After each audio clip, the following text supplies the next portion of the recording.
Good morning, everybody. I'm back re-recording this lecture, but my spirits are high today. I'm sorry, and sorry for the austere setting here. I'm in the library trying to record this thing in the morning, and I'm sorry if there's some echo going on here with the microphone because the room doesn't have the best acoustics here. But we're gonna make the best of it, and I'm gonna make the best of giving this lecture again and giving it as much gusto as I gave it last night. It's so demoralizing because I felt really good about that lecture. I think it went very well. But actually, because of the delay, I've actually decided I want to start by talking about some stuff with the paper. I've been talking with a few students, and there's some issues that have been coming up, or it's kind of questions, and there have been certain things that I felt like it's important to reaffirm or to acknowledge or to say some words about, and I wanted to share them with all of you guys about just what's going on with the paper and what the expectations are here, and what's the purpose of what we're up to. What are we aiming for here? And one of the most important things that I'd like to emphasize about writing philosophy papers is that a successful paper doesn't depend on your ability to completely destroy any opposition. I think the idea that this is what is required may encourage picking a topic when this does happen, which actually you guys have been really good about this quarter, about not picking too trivial topics, but the impulse or temptation to pick a topic that you think you'll be able to prove 100% no questions asked usually ends up involving picking a topic that's extremely trivial, like the low-hanging fruit, the thing that we don't really have a lot of questions about. And anytime you want to get into philosophical territory that's controversial, that's going to do this job of addressing some issue of perplexity, as I like to talk about it, that's going to make things much more difficult, and it's going to be much more uncertain what is going to be a successful resolution. And really, the bottom line here is that success in a philosophy paper is about whether the work that you've put in with your analysis and your presentation of different arguments and getting into the dialectical debate back and forth, whether that's moved the discussion forward, whether you've made some substantial contribution here in helping us get closer to getting an answer. Being able to settle things completely, probably that's not going to happen, especially in a 1,500, 2,000 word paper. Probably outside of the scope of what you can accomplish. But it's okay as long as you have made some useful work forward. That's the most important thing. That's for just writing philosophy papers, period. Even professional philosophers usually only hope for that. It's very, very rare that you're going to get an argument that's just going to completely lay waste to any notion that things could be different. And that's oftentimes what happens here with real issues of perplexity. That it isn't like one position has all the reasons backing it up and the other position is totally stupid and has nothing going for it, or that you've been able to completely undermine any support it has. Most of the time, for things that really get us going, that are what is the right answer here? That confusion, that perplexity is a result of having good arguments on both sides. And if you're going to show that one position is superior to the other rationally with argument, it's probably going to be something more like this rather than the situation of this, right? It's going to be a little bit closer. This thing's got good things to say, but this thing has more good things to say, or it has more arguments supporting it. So keep that in mind while you're working on these papers. I've been giving you guys lots of critical feedback, like a ton of critical feedback on these outlines. And the fact that there is criticism available, it doesn't mean that your arguments totally have failed or they've been totally undermined or something like that. It just means that there's a burden of proof here. It means that your opponent's got some things to say and you got to take them seriously and try to engage with them as much as possible. Plenty of philosophy papers end with the philosopher being like, you know what, I haven't been able to deal with everything here on my opponent's side. They've got some good points. I still don't. I've got these weaknesses to my position. But hopefully I've shown you some reasons why this position has more backing it up, why we should have more confidence in this side being the correct one. So it's it goes back to the way that I started talking about these paper projects, where I was encouraging you to think of yourself as not rationalizing your position or your opinion or something like that, but as providing this service here on behalf of all humanity, something like that kind of thing, where you are going to spend some time working on a problem that we all wonder about and that we're all confused about. And you're going to try to make some progress on this to help us out in our reasoning about that issue. That's your job. And that means there's going to be perplexity. And if your job is to really get at the truth here, if you're an agent of truth, then that means you got to take seriously the stuff that you can't deal with yet and try to deal with it. That's the other hard part here is like, it's one thing to recognize that your opponent has good things to say, but to then not be like completely demoralized from it, but to be able to think about, to like do some brainstorming, like, yeah, maybe I can do something with that. What is the logic of this opponent's argument? What does it depend on? Is that open to objection? What's really going on here? So keep that stuff in mind. I thought maybe some of those comments might be helpful. And all the stuff I've said so far is about writing good philosophy papers, period, for professionals, undergraduates, man on the street sort of thing, whoever you are. Those are kind of universal standards. When it comes to the paper project for our class, which is like something I'm grading and it's, it's an academic thing that I'm making you guys do, it's even more different in that sense that, do you guys remember how in the first week I mentioned that my friend who's got an education degree, we were talking about how I teach and stuff, and she was like, Tim, your pedagogical style is high demand, high support. And that is exactly happening here with the paper outlines. That I know I'm asking a lot out of you guys. I'm looking to have you guys try to swing for the fences here. Try to meet the highest possible rational standards that you can. And I want to support you in that. I want to help you along with that. In terms of what I'm looking for grade-wise, when I'm grading these outlines, it's almost entirely a matter of what you're putting into it. It has nothing to do with whether your arguments are open to objection or not, or anything like that at all. So, yeah, I wanted to just reaffirm that to you guys. My ambition here for you guys working on these papers is not that you make papers with perfect arguments that have no holes in them or anything like that.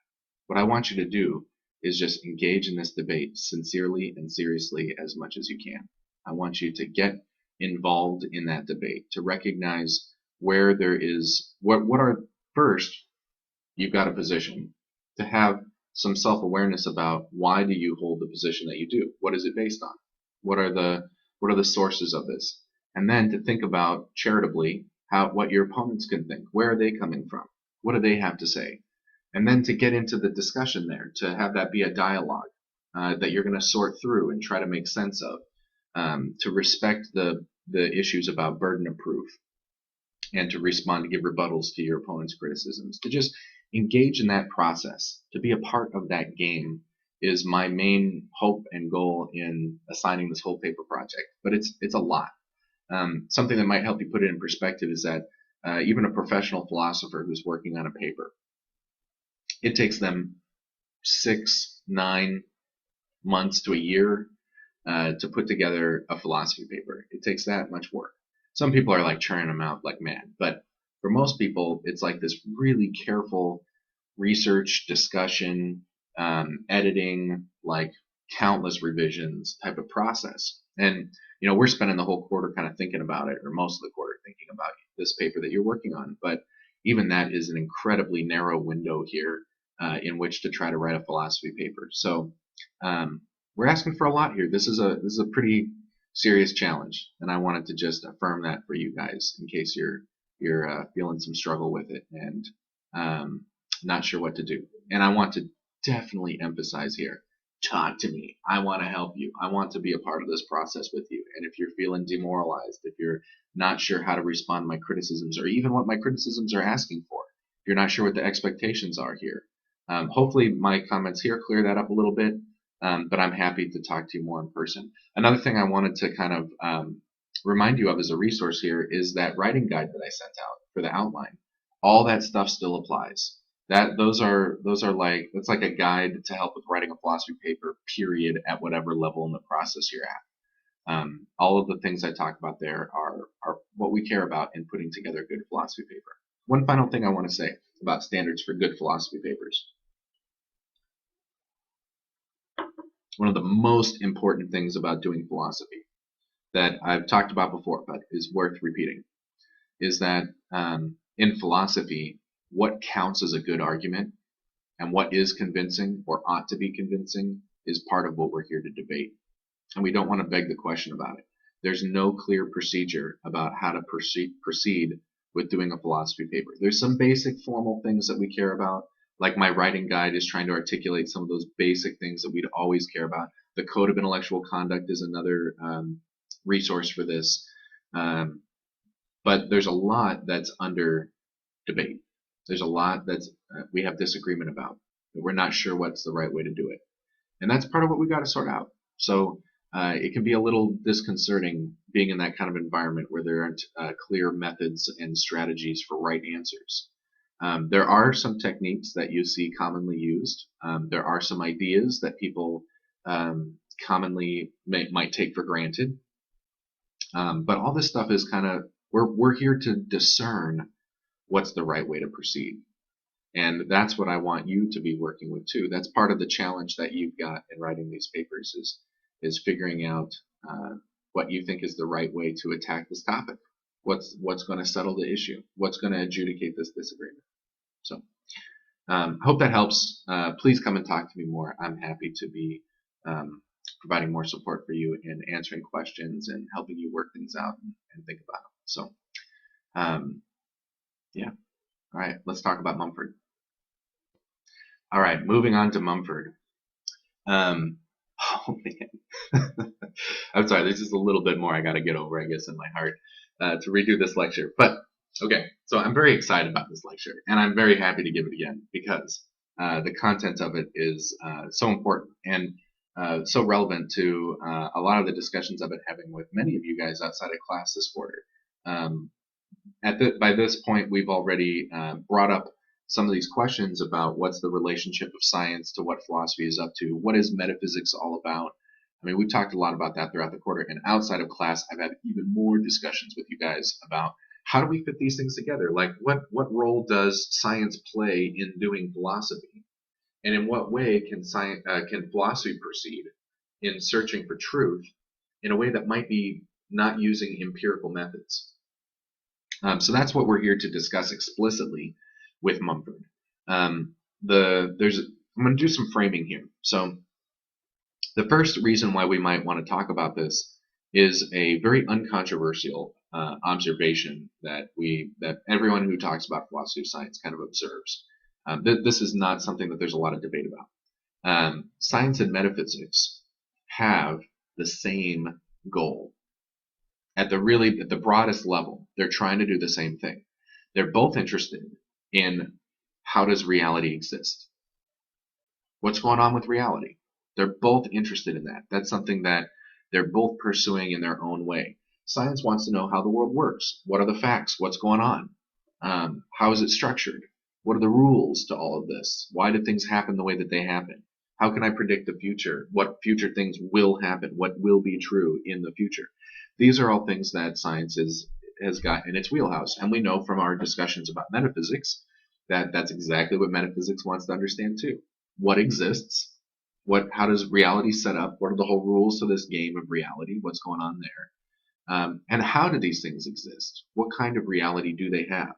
So if I think people exist, what kinds of things are people? What makes them what they are? That personal identity topic is going to be one of my kind of toy examples I'll keep coming back to try to talk about this whole metaphysics science thing. But at the outset, we observe here that science and metaphysics have a common goal. They have something that they're both trying to achieve, and that is to have knowledge of reality. That's their topic of study. That's what they're interested in.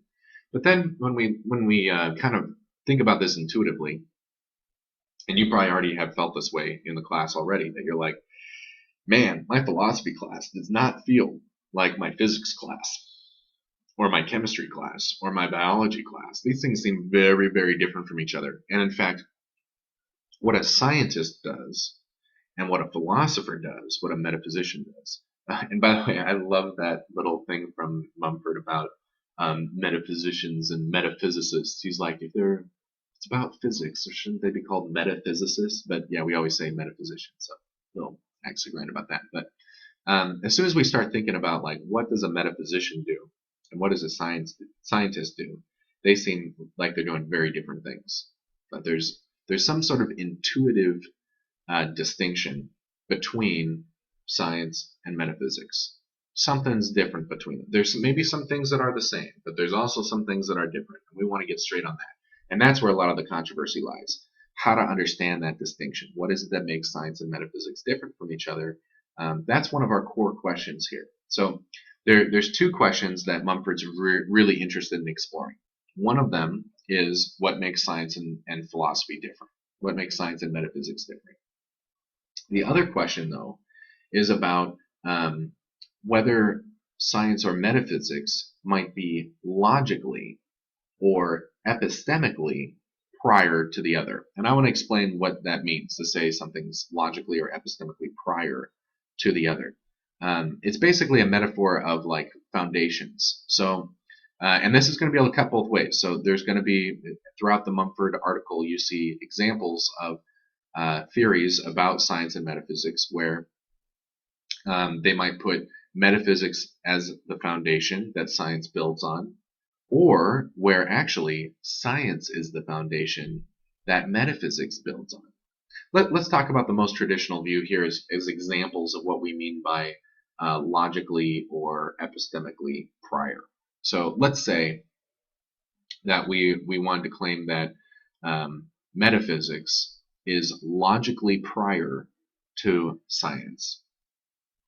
What that would mean is that in order to understand just what science is saying, when I make empirical claims, I'm going to talk more about what empirical means in a second, but if I say there are 5 coins in my pocket, what do I mean? What's going on with that?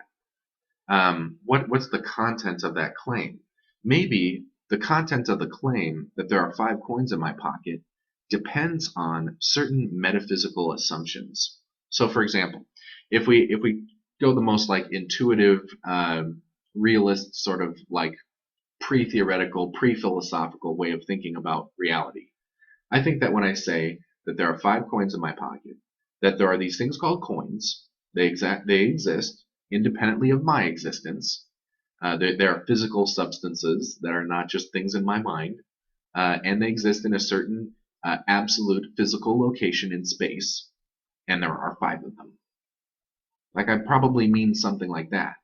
But in order for me to make sense of that claim, you'll notice how we're starting to slip into certain metaphysical ideas that basically, before I did any philosophy, I still had philosophical ideas that were a part of my context, my sort of framework, my background assumptions that helped me to understand what I meant when I made certain types of claims.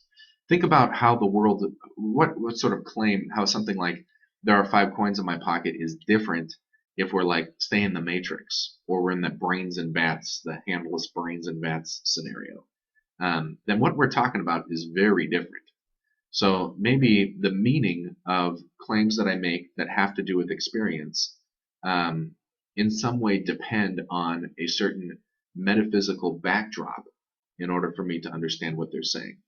Maybe that's true. That's what it would mean to say that science is logically, or metaphysics is logically prior to science, that science is sort of being built on metaphysics as a foundation. Okay, so that's an example there. If we're saying that they're epistemically prior, then it's kind of like Descartes, where it's like, what do we need to know first in order to be in a position to know? With the logic thing, that was a matter of just like, how do I understand what you're saying? What is the content of your claim? When we're talking about this epistemic priority, we're talking about what kind of knowledge do I need to have first in order to have this further knowledge? So just like Descartes was like, I can't know if there are 5 coins in my pocket unless I know that there are really coins and that I'm not a handless brain in a vat or I'm being deceived by an evil demon or something like that.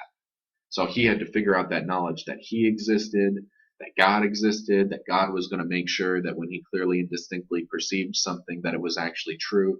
Now he can have knowledge that there are 5 coins in the pocket.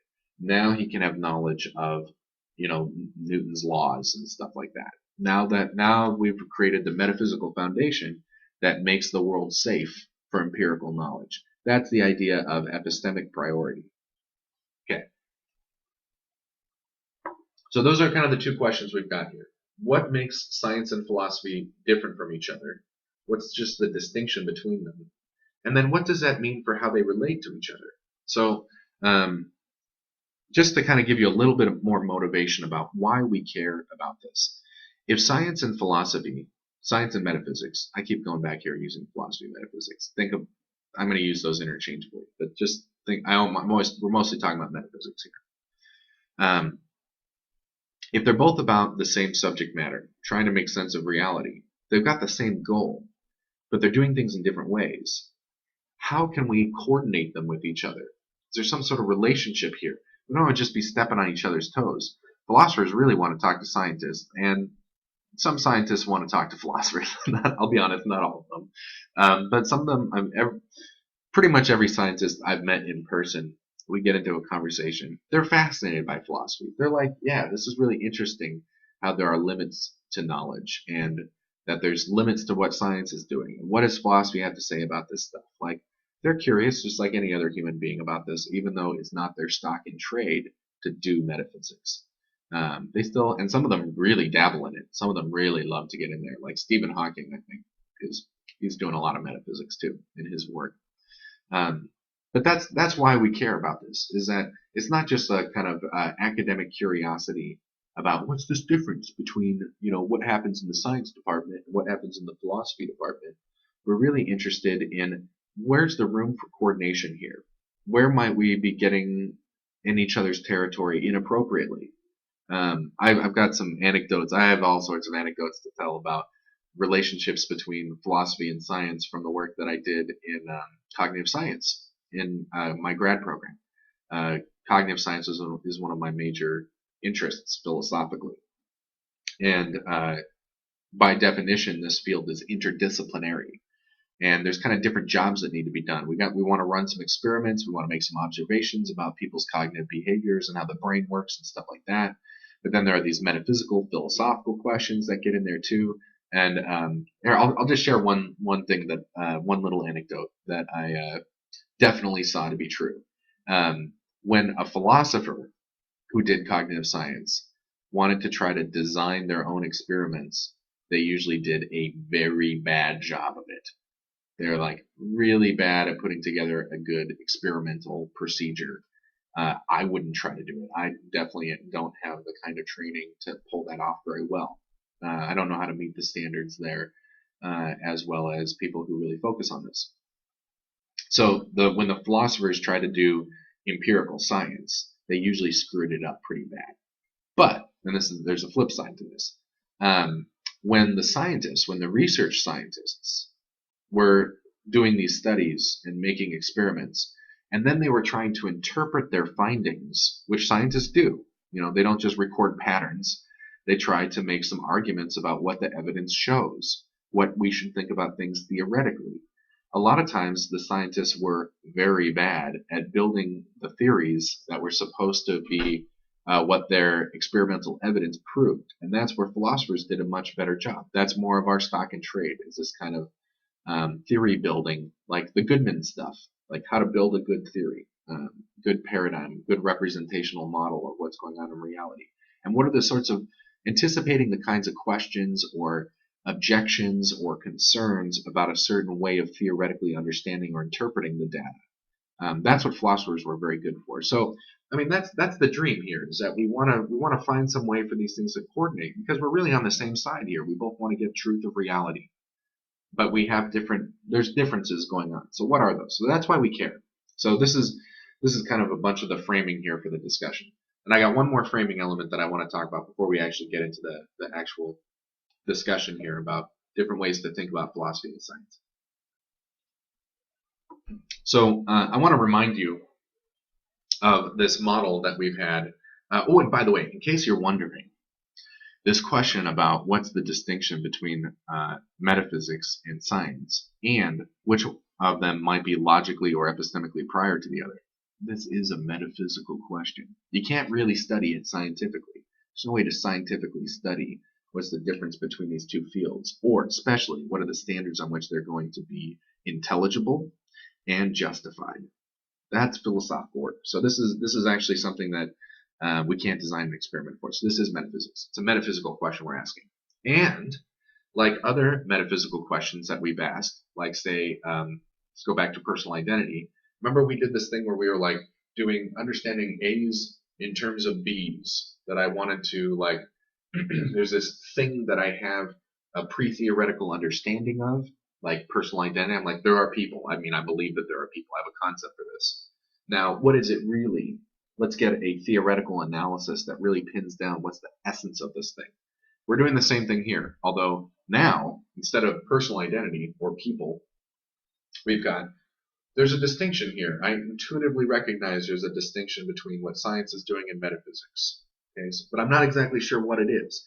And that's where I want the theory to come in. I want the theory to be like, the line is drawn here. This is what science does. That's what metaphysics does. Here's what's going on. And there are a lot of different ways to carve that up. And this is where the controversy really shows up.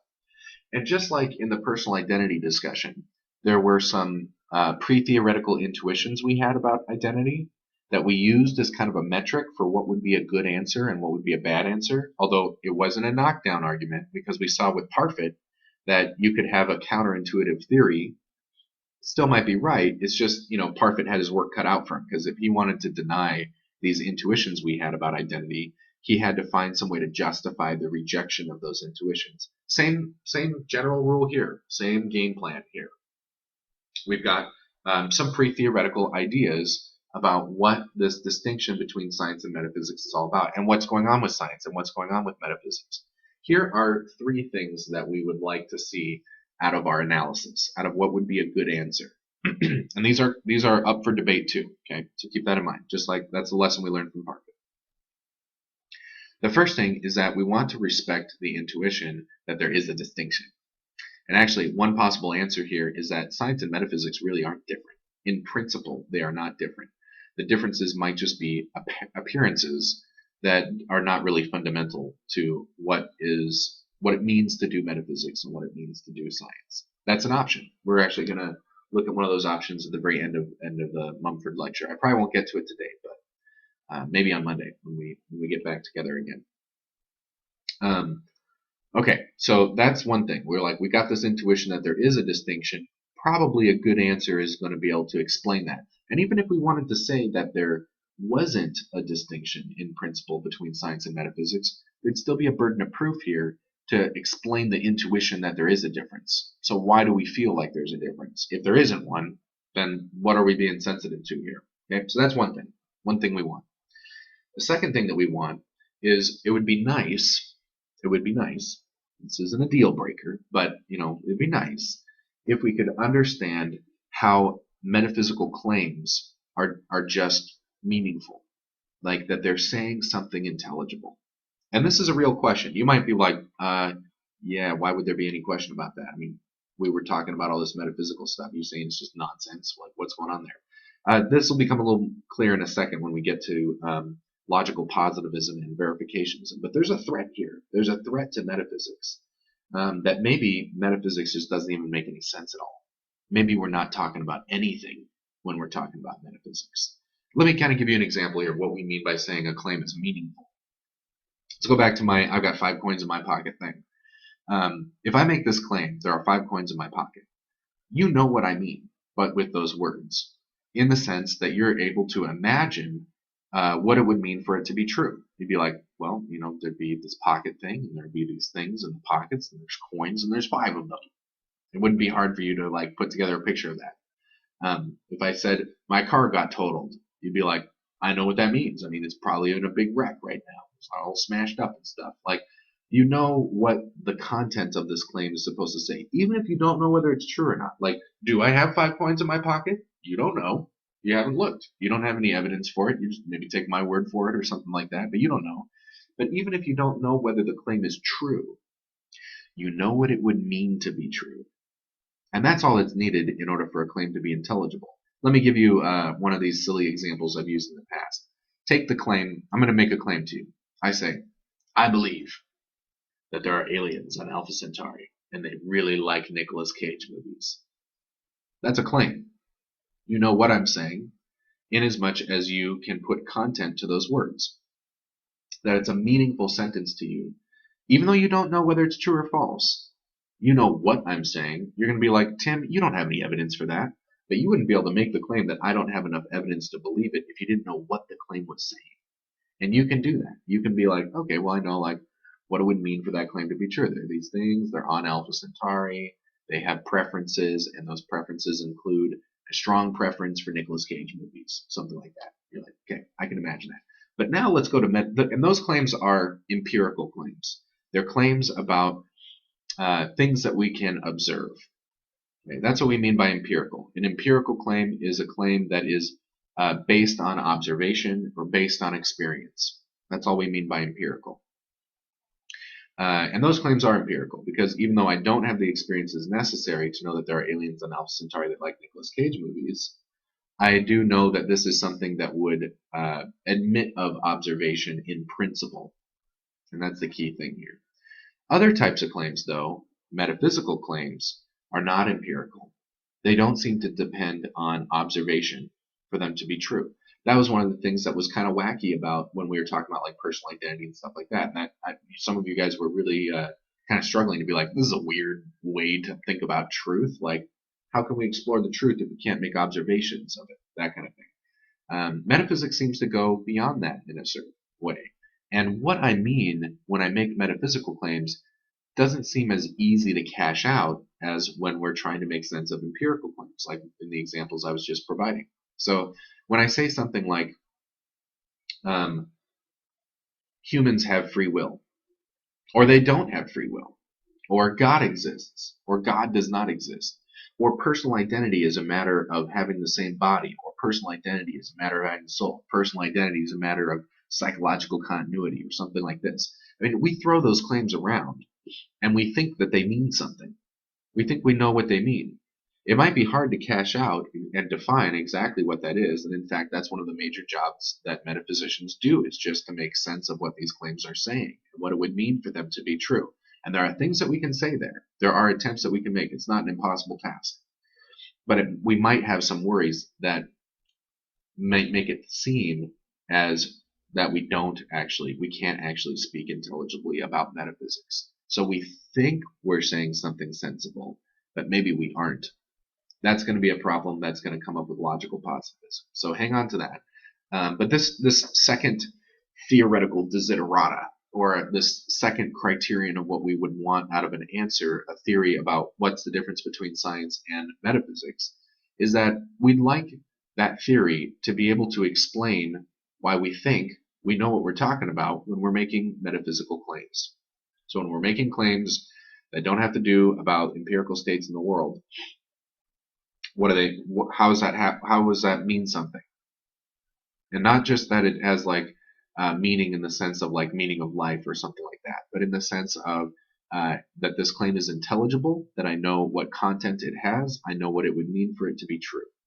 Okay, that's what we want for the second thing. There's one last one here. There's a third criteria. So we want a theory to be able to respect the intuition that there's a difference between philosophy and metaphysics. We'd like that theory to make it possible for us to understand why metaphysical claims are meaningful or intelligible or have any kind of intelligible content. And this third one is that it'd be really nice. It'd be really nice if metaphysics was possible. In other words, that we could get knowledge out of this. That it's not just pure speculation or meaningless garbage thinking, or that it doesn't have anything to it. That we're actually getting at some truth this way. And this is the hope that we had when we've been doing all the metaphysics that we've been doing throughout the entire quarter. That we're like, in asking these questions and looking at these different perspectives and looking at the arguments that support those perspectives or threaten those perspectives, that in using rational debate, we can make some progress here on figuring out what's true. That's the kind of optimism that we have about metaphysics generally. And it would be nice if that was justified. In other words, that we're not just deceiving ourselves that what we're doing is even possible at all. And there is some dispute about this. So we're going to hear some arguments about what the threats are and how we might reply to them. And I always think that this is like one of the coolest things about philosophy, that philosophy makes room, explicit room for questioning itself, for being like, hey, are we doing it the right way? You know, I was talking at the beginning of this lecture about the anxieties or concerns or fears about like, what's the right way to do philosophy, and and how there's a lot of uncertainty about that, and that's part of the game. I mean, the philosophers don't want to just sort of take things for granted that they're doing things the right way. They're basically honest and sincere in owning up to and exploring the possibility that they're wrong, and that's one of the things that makes philosophy, I think, kind of special. So I'm getting a little teared up. Philosophy, I love you, philosophy. All right, no more fanboy stuff. All right, let me take a little break for a second. Thanks, guys. I just had to have a big stretch, so you didn't need to see that on camera. All right, so we're almost done with the preliminaries here in setting up the discussion.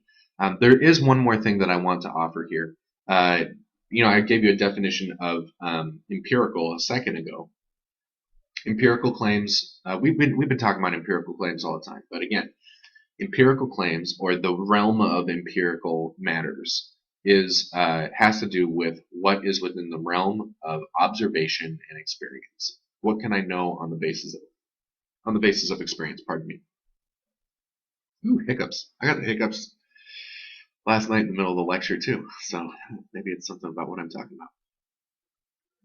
about. Okay, so this is to be contrasted with the word empiricism.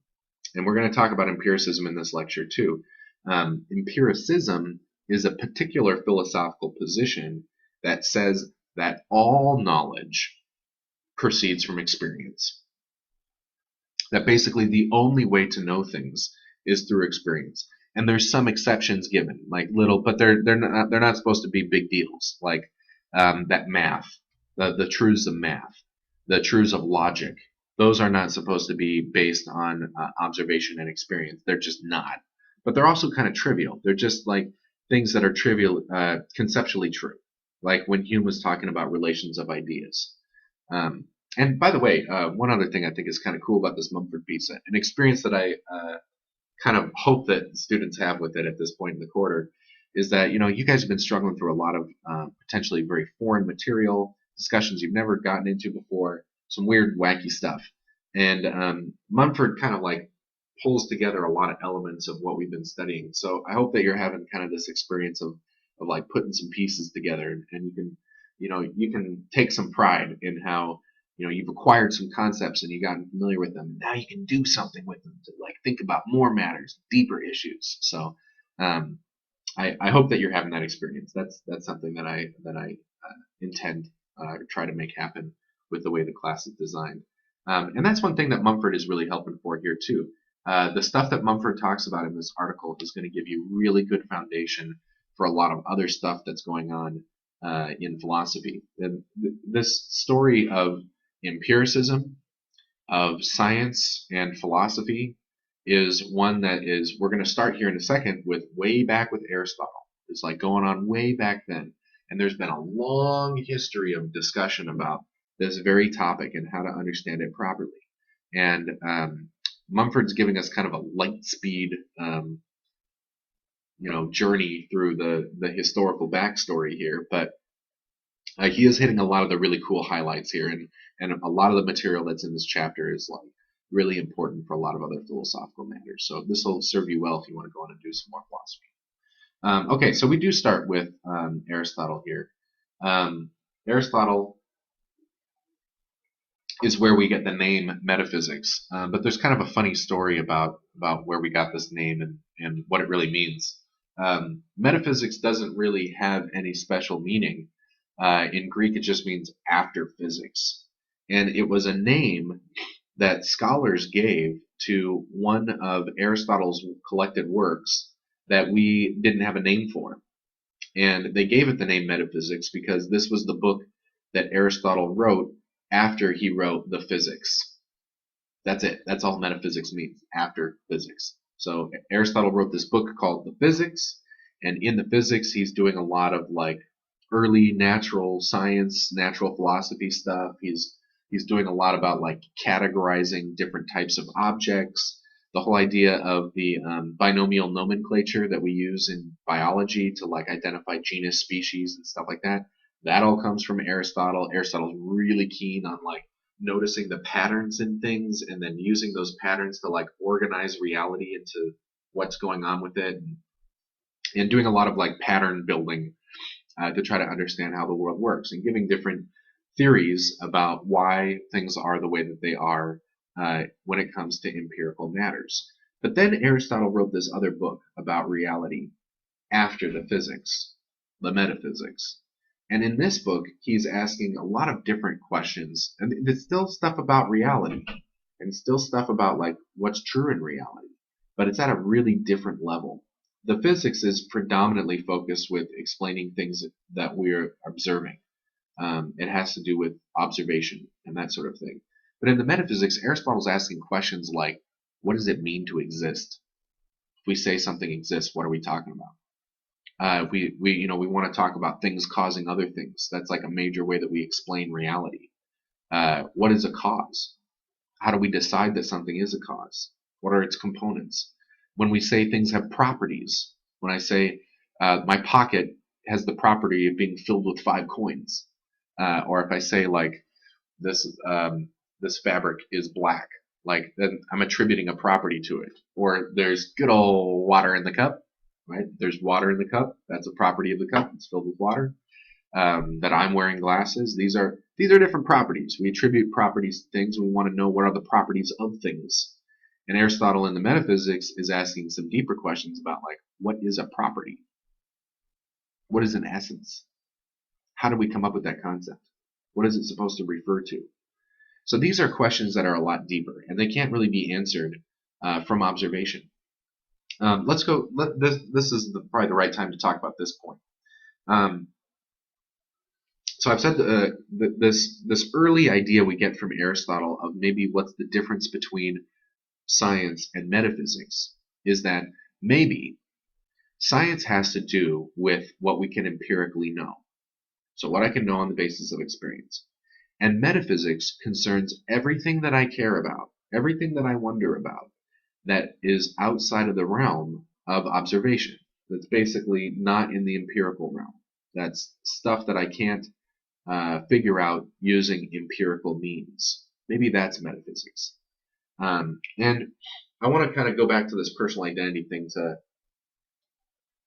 highlight how we can have these questions about reality that aren't going to be determined by observation or empirical evidence or induction or things like that. Take the personal identity discussion again. So we've got a question: what is a person? Seems obvious that there are people. What's the essence of these things?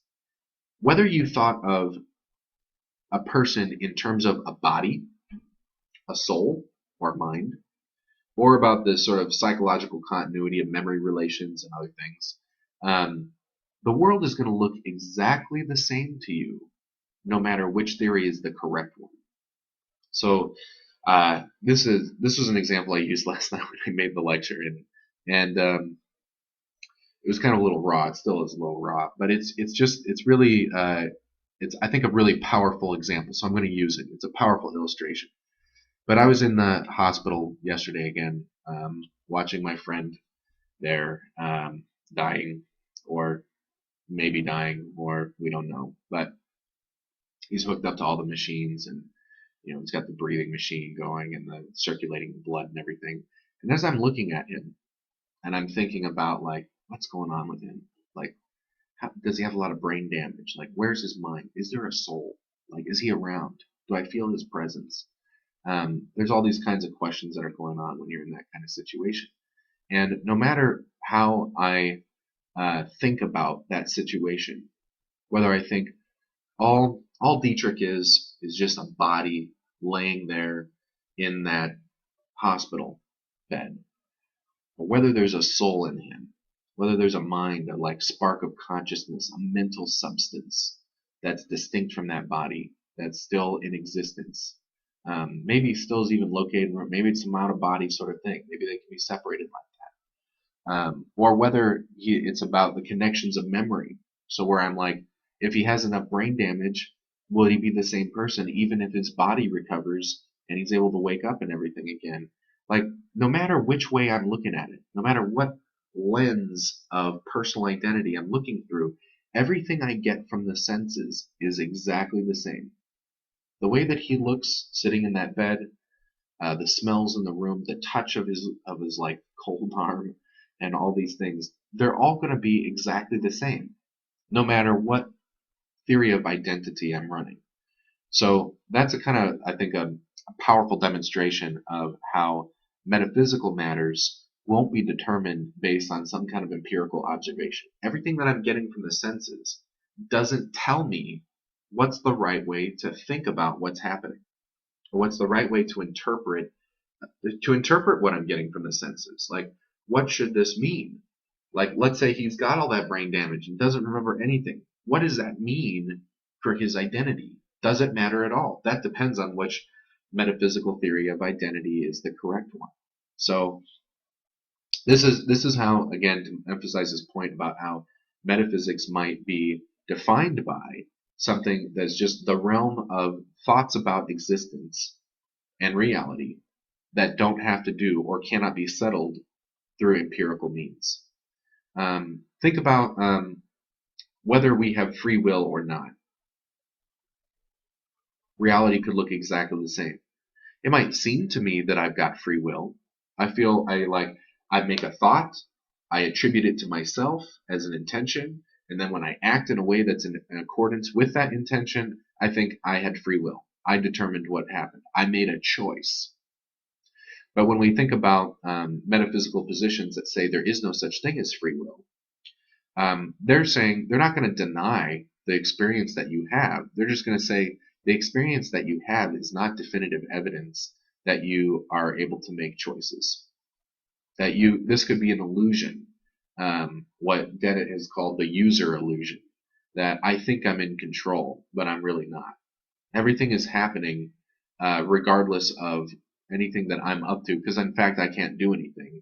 And all that's happening is that I'm making sense of the things that are automatically occurring without my participation. I'm making sense of them through a thought that they're attributable to me. Okay? But maybe there is no such thing. Maybe I'm really powerless. That's a serious philosophical position that has serious weight to it. And there are a lot of advocates for it. There are a lot of people who also think that we do have free will. I happen to think that we have some sort of free will. But this is a tricky matter. And it's not going to be resolved by doing more experiments or making more observations. We're not going to discover some layer of reality that's going to prove to us these types of claims because of the nature of these types of claims, how they don't depend on empirical stuff. Okay, so if we're thinking about metaphysics as the thinking or claims that the investigations that we undergo that don't have to do with the world of empirical observation. In other words, they can't be decided by empirical observation. Then we get into a trouble here when we think about that in the context of Hume. Remember Hume's problem of induction. He organized all knowledge into these two categories: relations of ideas and matters of fact. Okay, so we have these two types of knowing, and Hume said these are the only two ways of knowing. There's no other options here. And you look at those two categories and you're like, where is metaphysics supposed to fit? It doesn't seem to fit in either one. We can't put it in relations of ideas because it's making claims about the world. It's making substantive claims, not just claims about what's conceptually true by definition. Take something like personal identity is like the memory theory. I mean, there's nothing about the concept of personal identity that requires the concept of the memory relation, the psychological continuity relation. I could just as easily put that concept together with something like the body or with the soul. Like, I can do these things. The thought of free will doesn't automatically prove its own existence. When I just think about, oh yeah, free will? Well, yeah, it must be true just by definition. It's like 2 + 2 = 4, or like the red car is red. They aren't those kinds of truths. They're not analytic. They're synthetic. They have that synthetic structure to them. So that might make us think that maybe we can know them on the basis of matters of fact, but we're not going to be able to find that either, because Hume is saying all matters of fact, if we're going to have knowledge of reality, we have to have experience of reality. That's the way in which he's an empiricist. And this is not a uncontroversial claim by Hume. There's been a huge debate. One of the largest debates in the history of philosophy is the age-old debate between empiricism and rationalism. Empiricism, like I was saying earlier, is the belief that all knowledge that's substantial, like synthetic, non-analytic, non-trivial, all non-trivial knowledge is acquired through experience and nowhere else. So empiricism is making a strong claim about the restrictions of what is necessary for knowledge, that knowledge requires experience, in any case where it's substantial. Rationalism disagrees with this and thinks that while I can learn through experience, the rationalist is fine with empirical knowledge. The rationalist is just saying, I'm not limited to that. I can know things through use of reason. And that's basically what we're doing with personal identity. You're like, well, we can think about it this way. There's this option. There's that option. Let's look at the arguments behind those different theories, the things that make them make sense according to rational standards, the stuff that doesn't make sense, like the weaknesses of those theories. We can explore those through reason and maybe make some progress here and learn something about how reality is by just using reason. That's what the rationalists believe. This debate is still going. It's not like any side of this has won. There are very strong advocates on both sides. And Hume is an empiricist. He's barking up the empiricist side here because metaphysics seems to demand that you have knowledge of reality about how the world is that doesn't itself depend on experience. And there's no room for that in the way that Hume is setting up how we can know things. So this matters of fact, relations of ideas distinction is called Hume's fork. If you think about it, it's like, here are the two ways of knowing. It's like the fork that got two prongs on it that I'm stabbing truth to try to get some knowledge. And anything that can't get stabbed on one of those two prongs, I just can't know. I can't have any knowledge about. So Hume, I don't think Hume goes so far as to say that metaphysical claims are nonsensical or unintelligible, the way we were worried about earlier. But he is going to be having a pretty skeptical conclusion about whether metaphysics is possible. I really like this quote. There's a quote here from the reading that I want to pull up here and read because this is so good. It's a classic. I gotta find it here. Let me pause the video. I'll be right back. All right, I'm back. Not long for you guys. Okay, it wasn't that long for you. Okay, here's the quote from Hume that I really like. That does a good job to kind of illustrate what Hume is up to. So this is about how Hume thinks metaphysics is not possible. So he says, when we run over libraries, persuaded by these principles, and by these principles he means the philosophical principles that he's been running, the sort of philosophical program that he's talking about, like how all knowledge is either a matter of fact or a relation of ideas and some other things. Okay, so if he's like, if we go to a library and we believe the kind of philosophical picture that I'm arguing for, what havoc must we make? What kind of trouble are we going to get into? If we take in our hand any volume of divinity or school metaphysics, for instance, so he's saying either something that's like a theological text, something about like God and reality and spirituality and stuff like that, or philosophical metaphysics, let us ask two questions. One, does it contain any abstract reasoning concerning quantity or number? So that's like math. And basically Hume should also probably add in here logic. That's a little omission on his part. He's definitely going to be down with logic. Okay. So we ask that question, and then we maybe no. Okay. Does it contain any experimental reasoning concerning matter of fact and existence? No. So maybe, does it have anything to do with empirical observation? If the answer to that is also no, then commit it to the flames. It's talking about burning books. For it can contain nothing but sophistry and illusion. Now he was being a little extreme here. I mean, he's all for free expression, and He's not interested in censorship and all those kinds of ethical matters. He's being a little frivolous here in how he's speaking. But what he means something still very deadly serious, and that is that anything that isn't a relation of ideas, anything that doesn't have to do with math and logic, or that doesn't have to do with empirical inductive reasoning, is basically garbage. That we can't have any knowledge about it, it's not worth getting into. That's a really extreme position.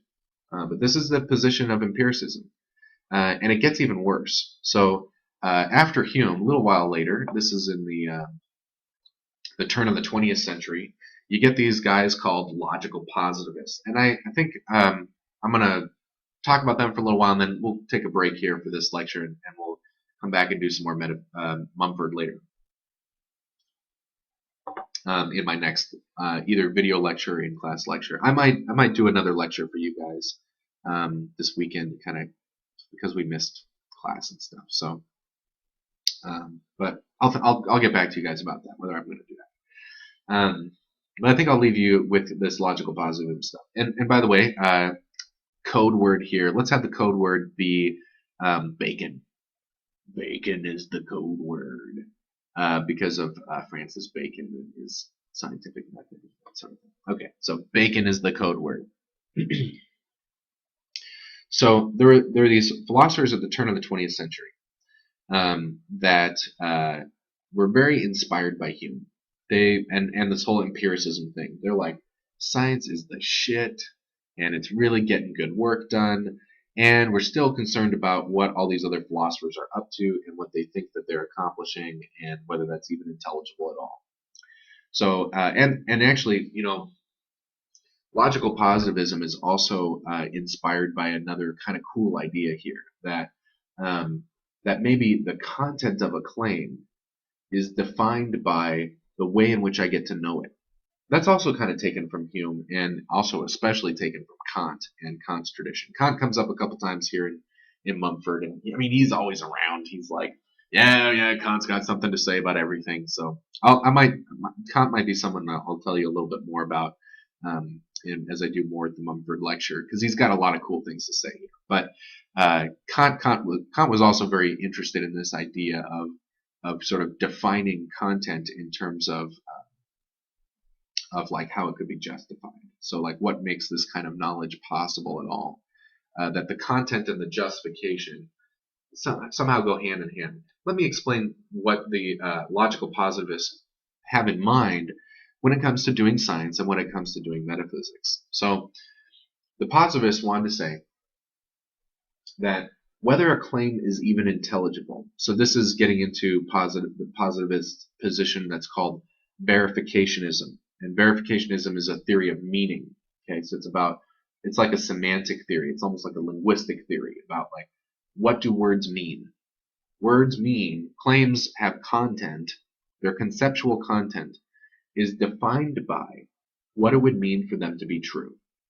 Like what sorts of things would justify them being true, or that would justify me having knowledge of them. That if I believed in them, then I would have knowledge because I got justified true belief, right? Remember JTB? Yeah. So when it comes to empirical claims, this seems, in many cases, at least, not all cases, that's going to be a problem, but in many cases, this seems pretty straightforward. Let's go back to my claim that there are 5 coins in my pocket. If you know what I mean by there being 5 coins in my pocket, then you know what kind of possible experience you could have that would verify to you that this is true. You could have me turn out my pockets, and I can show you the pocket, and I'd be like, boom, count them, 1, 2, 3, 4, 5, 5 coins, boom. And you'd be like, settles it. Or to go back to my silly case about the aliens on the Alpha Centauri that like Nicolas Cage movies, we could say the content of that claim is defined by the experience or set of possible experiences that would confirm it or verify it as being true. So I can imagine, like, I can't actually do this, but I can imagine in principle going to Alpha Centauri, talking to the aliens. We're in some position where we're able to communicate. We've got a lot of confidence that we're not miscommunicating or something like that. And I'm like, what do you guys think? what do you think about movies? Like, we love movies. And I'm like, if you want Nicolas Cage movies, and they're like, oh boy, don't get us started about Nicolas Cage movies. We love them. Then I'd be like, okay, well, that settles it. If I was wondering before, now I know that it's true. This experience proves it. Okay. So when it comes to empirical claims, they seem to pass the verificationist theory of meaning, that I can make sense of the claim, I can put content to it based on what these possible experiences would be. But now I start thinking about metaphysical claims. I think about things like, does God exist? God, or let's just say the claim, God exists. God does not exist. Human beings have free will. Human beings do not have free will. A person is a body. A person is a soul. A person is a psychological continuity stream of consciousness. All of these metaphysical claims that we talk about, that we throw around, they're not going to be, like we were observing before, they're not going to be decided through some sort of set of empirical experiences, through any kind of set of observations. There's no observation that would verify that any of these theories are true. It wouldn't settle it, wouldn't prove it. So according to the verificationist theory of meaning, those claims aren't just things that we don't have knowledge about. They don't make any sense at all. I don't even know what the claim is. So like if I tell to the verificationist, I'm like, so do you think human beings have free will? They're like, I don't know, because I don't even know what you're saying. It's like if you spoke gibberish to me. I've got no idea.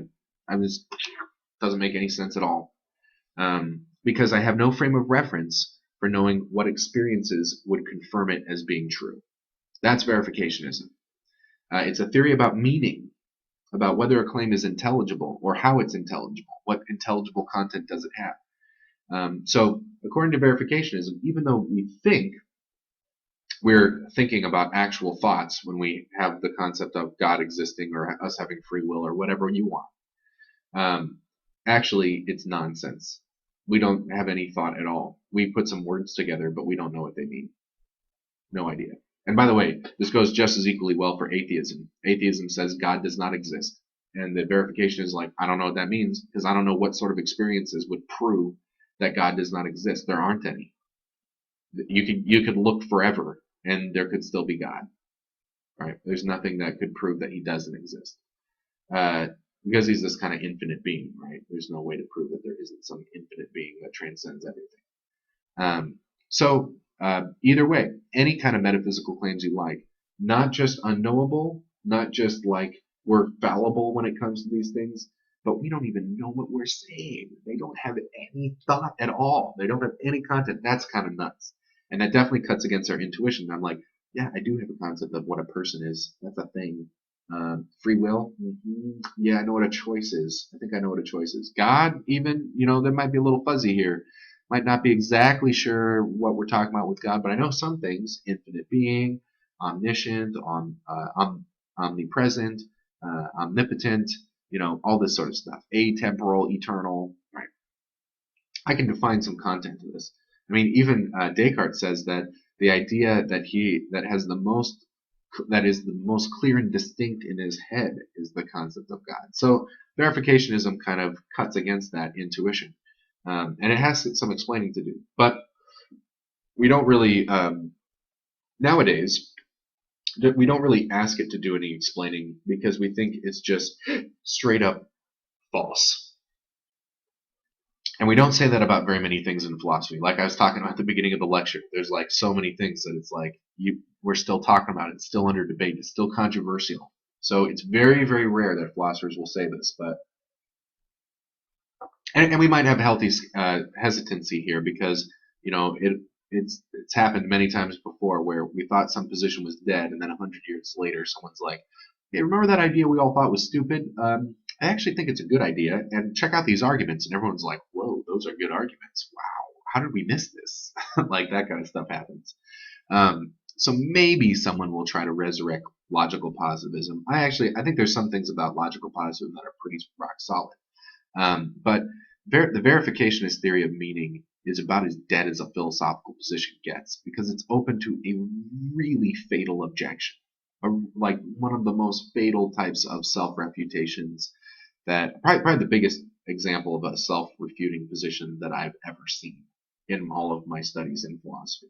I mean, we were talking about how relativism has some problems here with being self-defeating. Like, what is Protagoras going to say about the people who say relativism is false? That kind of thing. But holy cow, verificationism is at a totally different level here, because think about what the verificationist theory of meaning, which says that in order for a claim to be intelligible, or what content it has, is defined by the experiences that would verify that it is true. Think about verificationism as a theory of meaning itself. The verificationist is saying verificationist theory of meaning is true. That's a claim. How do I understand that claim using the verificationist theory of meaning itself? Guess what's going to happen here? The verificationist theory of meaning is going to say that its own theory is not just false, it's not just self-defeating, it's not just logically contradictory. It's saying that its own position is unintelligible. So in other words, if verificationist theory of meaning is true, then I don't know what it means to be a verificationist theorist. That's about as fatal a self-defeating position as you can possibly imagine. It's definitely the most that I can imagine. That objection is so fatal that it really discourages anyone from picking up the mantle here and trying to run with it. There's some other things that like I said, I think there's some things that are good about logical positivism. For instance, the idea that the content of a claim may get defined in some way by the basis on which it is justified, or what would make it a justified claim. I think that's kind of an interesting proposal. And even the idea of cashing out empirical claims as getting their content based on the possible experiences that would verify them.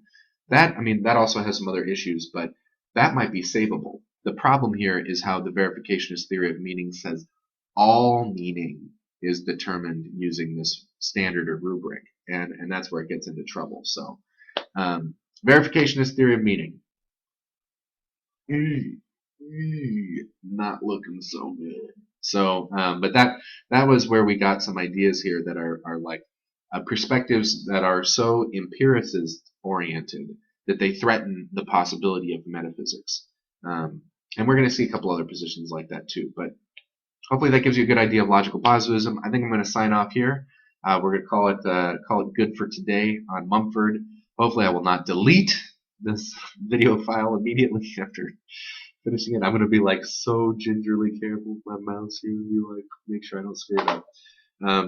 But I hope you enjoyed that. I hope you enjoyed Mumford, and we'll talk more about Mumford soon. So my apologies for getting this out late to you guys. This has been just the worst week, but it's almost over. Okay. See you next time.